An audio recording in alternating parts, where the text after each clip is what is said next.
कांग्रेस में हुई टूट क्या महज विधायकों की बगावत है या फिर दिल्ली के इशारे पर रची गई एक सोची समझी साजिश? ममता बनर्जी की सत्ता को अंदर से खोखला करने का ये खेल क्या वाकई महाराष्ट्र मॉडल की कार्बन कॉपी है? सवाल ये नहीं है कि टीएमसी के कितने विधायक बागी हुए हैं, बल्कि बड़ा सवाल ये है कि क्या बीजेपी अब उस रिमोट कंट्रोल विपक्ष को तैयार कर रही है जो सिर्फ नाम का विपक्ष होगा, लेकिन इसकी नकेल सीधे बीजेपी के हाथ में होगी। सवाल ये भी है कि क्या बीजेपी को अस्थिर करने के मिशन पर निकल चुकी ममता बनर्जी से बीजेपी इतना डर गई कि उन्हें उन्हीं की पार्टी में घेरने की बिसात बिछा दी?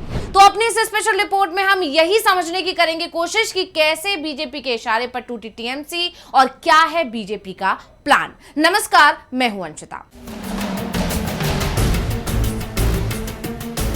तृणमूल कांग्रेस में दो फाड़ की अटकलें जो अभी तक लग रही थी वो अब सच हो गई हैं। टीएमसी से निष्कासित किए गए बागी विधायक ऋतुव्रत बनर्जी ने बड़ा दावा करते हुए कहा था कि उन्हें विधानसभा में पार्टी के 80 में से 59 विधायकों का समर्थन हासिल है और अब उन्होंने 58 सदस्यों के हस्ताक्षरों वाला एक संयुक्त पत्र विधानसभा स्पीकर को सौंप दिया है। अब यहां गौर करने वाली बात यह है कि इस पत्र में विपक्ष के नेता के तौर पर ऋतुव्रत बनर्जी के नाम का ही प्रस्ताव किया गया है। अब इस कदम ने राज्य की राजनीति में नई हलचल पैदा कर दी है, लेकिन इस खबर ने नए सवाल को भी जन्म दे दिया है और वो ये है कि क्या ये सब बीजेपी के इशारे पर हुआ है?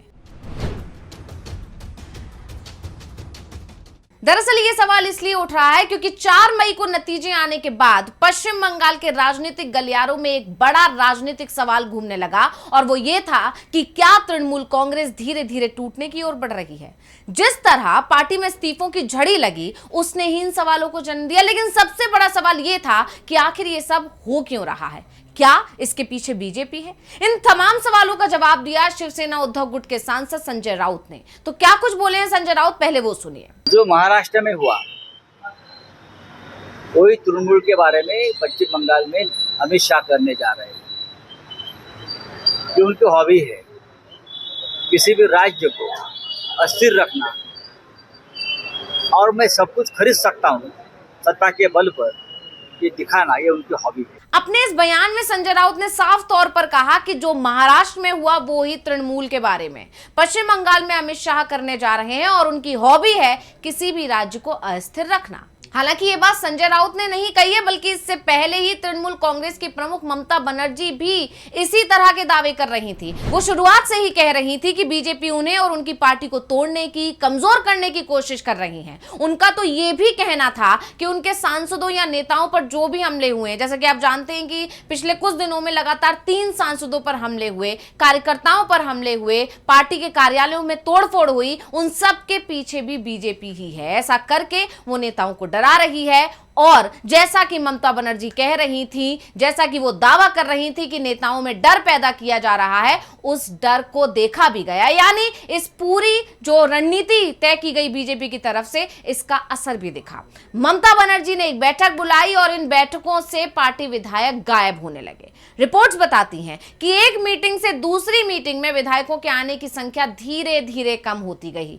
पहली मीटिंग में काफी अच्छी हिस्सेदारी देखी गई, लेकिन जब दूसरी मीटिंग बुलाई गई तो उसमें अटेंडेंस कम हो गई, यानी कि पार्टी विधायक कम पहुंचे। और जब तीसरी मीटिंग हुई तो उसमें तो और भी कम हो गई।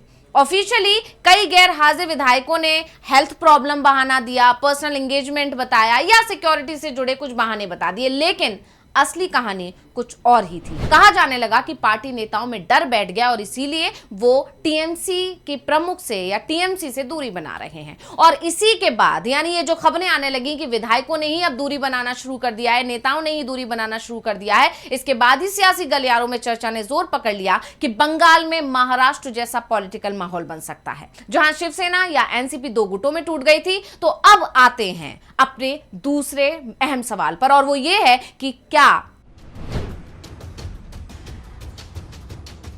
तो अब ये तो हमने समझा कि आखिर क्यों बीजेपी ऐसा कर रही है, लेकिन अब ये भी समझना जरूरी है कि आखिर बीजेपी की रणनीति क्या है। तो जैसा कि संजय राउत ने साफ कहा कि बीजेपी किसी भी राज्य को स्थिर रखना नहीं चाहती, इसलिए 4 मई को नतीजे आए और अगले ही दिन से वो काम पर लग गई। इसे ऐसे समझिए कि टीएमसी में इस बगावत की शुरुआत उस प्रस्ताव से हुई जिसे 6 मई को विधानसभा में पार्टी की ओर से जमा किया गया था। इसे लेकर ऋतुव्रत बनर्जी और संदीपन साहा का आरोप था कि उस दस्तावेज पर उनके समेत कई विधायकों के हस्ताक्षर फर्जी तरीके से लगाए गए थे।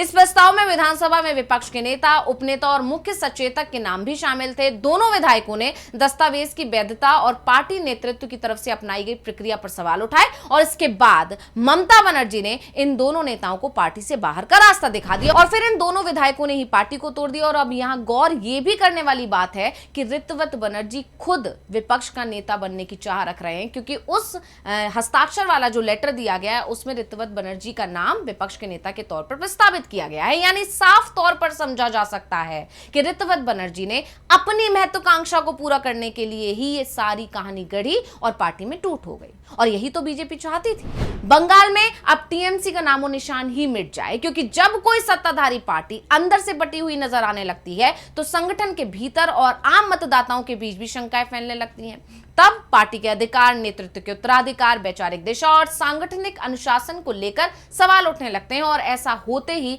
पार्टी का पतन शुरू हो जाता है। तो अब सवाल यहां एक ये भी है कि अगर बीजेपी ने ही तोड़फोड़ करवाई है तो फिर इन विधायकों को अपनी पार्टी में शामिल क्यों नहीं किया? यह सवाल ये भी है कि बीजेपी तो पूर्ण बहुमत के साथ सत्ता में आई है, तो फिर इस तोड़फोड़ की उसको जरूरत क्यों पड़ी? अब इस सवाल का सीधा सा जवाब है कि बीजेपी को विपक्ष तो चाहिए, लेकिन रिमोट विपक्ष, जो विपक्ष की भूमिका में तो हो लेकिन काम वही करे जो बीजेपी चाहती है। एक वजह यह भी है कि बीजेपी तृणमूल को पूरी तरह खत्म भी नहीं करना चाहती, क्योंकि ऐसा अगर वो करती है तो वो कांग्रेस को मजबूत कर देगी। क्योंकि बंगाल की जो जनता बीजेपी विरोधी है, यानी जो बीजेपी को पसंद नहीं करते, और ऐसे में अगर तृणमूल खत्म हो जाएगी तो वो सारा का सारा जो वोटर है वो कांग्रेस के पास चला जाएगा। अब वापस शब्द का इस्तेमाल इसलिए यहां मैंने किया है क्योंकि तृणमूल का वोटर मूल रूप से कांग्रेस का ही तो वोटर था। इसलिए तृणमूल का खत्म होना मतलब कांग्रेस का उदय होना, जो बीजेपी किसी कीमत पर नहीं चाहती। वो चाहती है कि तृणमूल जिंदा रहे और कांग्रेस का वोट काटती रहे। यानी बीजेपी की रणनीति है कि कांग्रेस को पूरी तरह मजबूत भी ना होने दिया जाए और ना ही तृणमूल को मजबूत रहने दिया जाए। तो ये सब बीजेपी की चाल है। इस तरह के दावे किए जा रहे हैं, लेकिन सवाल यह है कि आखिर ये दावे किस आधार पर किए जा रहे हैं। अब सबसे पहला उदाहरण तो यही है कि टीएमसी में क्या चल रहा है, इसमें बीजेपी सरकार की बहुत दिलचस्पी थी। इसे ऐसे समझिए कि खुद मुख्यमंत्री शुभेंदु अधिकारी ने बाकायदा प्रेस कॉन्फ्रेंस कर दावा किया था कि विधानसभा अध्यक्ष को बागी विधायक की तरफ से औपचारिक शिकायत मिली है। इसके अलावा जिस तरह से नतीजे आने के बाद ममता बनर्जी और उनकी पार्टी टीएमसी लगातार विपक्ष को एकजुट करने में लगी हुई थी, इंडिया गठबंधन का समर्थन भी उन्हें मिल रहा था, यहां तक कि जून में बड़ी बैठक होने का ऐलान भी ममता ने कर दिया था। और जिस तरह विपक्ष उनके साथ खड़ा था वो बीजेपी के लिए बड़ी चुनौती बन रहा, क्योंकि ममता बार बार ये कह रही थी कि सिर्फ बंगाल सरकार के खिलाफ ही नहीं बल्कि केंद्र सरकार के खिलाफ भी बड़े आंदोलन की तैयारी कर रही हैं।